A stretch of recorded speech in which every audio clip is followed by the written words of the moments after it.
Good morning. Ako nga pala si Toto Rodel Domingo, taga Malolos, Bulacan.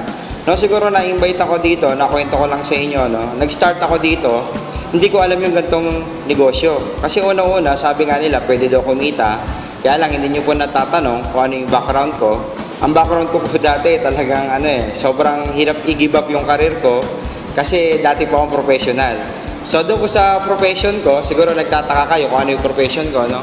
Dati po kasi ako nakatambay. So nung tambay po ako noon, inoferan po ako ng kaibigan ko na pwede daw kumita ng malaki. So ang thinking ko po noon, kung kikita ng malaki, imposible nakitain ko kasi hindi naman po ako nakatapos, hindi naman po ako nakapag-aral. Sabi ko, ako kumikita lang ng malaki, siyempre yung mga nakatapos, nakapag-aral. Naniniwala po ba kayo na talagang tambay ako? So, nung nag-start po ako, hindi po ganito ang itsura ko. Nung nagsimula po ako, ito po ako dati. Nung nagsimula po ako sa ganitong industriya, ito po ako noon. Kung titignan nyo po, no, nung upo po ako sa seminar, wala pong tumatabi sa akin. Kasi tingnan nyo po ako, imagine nyo, ito itsura ko dati, tapos tatabihan mo. So, natatakot po sila. Kahit po ako, natatakot ako eh. Kasi baka dukutan ako, parang snatcher. So, kung titingnan nyo po, no, ito ako dati nung nasa seminar. Sabi ko, paano babaguhin ang buhay ko? Ganito nga itsura ko. Pero good news po, no? Dati po, ito itsura ko. Pero ngayon po ba, mukha pa po ba akong tambay? Siyempre, ngayon po, hindi na mukhang tambay. Kasi po, pinag-aralan ko po yung negosyo. Yung negosyo po, binilikan ko siya. After 2 days po, bumalik ako. Umupo po ulit ako ng seminar. So, pag upo ko ng seminar, naintindihan ko na pwede daw maglabas ng 8,000. Sabi ko, 8,000, wala ako niyan. Unang-una, wala akong pagkukunan. Isipin niyo po, no? Tambay ako dati, wala akong 8,000. Ang meron na po ako paraan. Ang iniisip ng ibang tao, pagka daw ikaw umattend ng seminar, is pagkakakitaan ka lang. Tingnan niyo po, no? Bigyan ko po kayong example. Kung pagkakakitaan lang po ako, sana hindi ganito ang inimbita. Sana mayaman. Tama? So doon na po nagsimula yung aking pag-network. Sabi ko nga po sa inyo, hindi po ako magaling. Ang magaling po ang sistema. Kasi bakit po, no? Yung sistema po na to, pair po eh. Ang networking po pair. Mahirap ka, mayaman ka, pogi ka, maganda ka, pwede kang yumaman. Bakit po? Dahil po sa ganitong industriya, ako po sa totoo lang hanggang ngayon hindi ako makapaniwala. Dahil po sa 8,000 na yan, sabi ko kung may 8,000 ka ngayon, itago mo sa ilalim ng unan, hindi siya kikita. Baka nga dukutin pa ng asawa or mga anak mo yung 8,000. Ginawa ko po, in-invest ko po sa loob po ng ilang buwan. Good news po, no?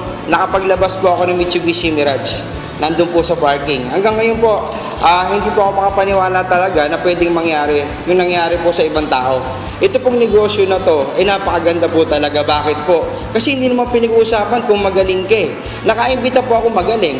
Nakaimbita ulit yung magaling. Ibig sabihin po, kumita na kumita, pwede po akong kumita. Kailangan na po makapag-desisyon ka ngayon.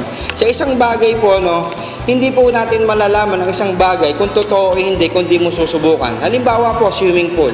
Hindi mo naman malalaman yan kung malalim o mababaw, kung di mo lulusungin. So, ganun po yung sinubukan ko sarili ko. Sabi ko, kaya ko to. Sa edad ko po, 36 years old na to, sabi ko, ayoko na ng kahirapan. Sawang-sawa na po ako sa hirap. Kasi po yung hirap na yon, galing po ako sa mahirap na pamilya. Kaya hindi po ako nakapag-aral. 10 po kami magkakapatid. Ultimo pagpapagupit, di na ako nakapagpagupit. Imagine niyo po yung nangyari sa akin ngayon, ano? Ako po itong tuwa, may pamilya na po ako, may anak na po ako. Pagka po namamasyal kami, dala-dala ko yung kotse. Nakikita ko po yung anak ko sa likod, naglalaro, masaya siya. Yung asawa ko, masaya siya. Ayoko po kasi mangyari sa buhay ko ngayon yung nangyari sa pamilya ko. Kasi po namatay sila at namatay, hindi man na lang nila nakatikim ng ginawa. Ako po, sabi ko, hindi naman masama na pinanganak na mahirap, pero ang masama daw po pala ay yung mamatay ng mahirap.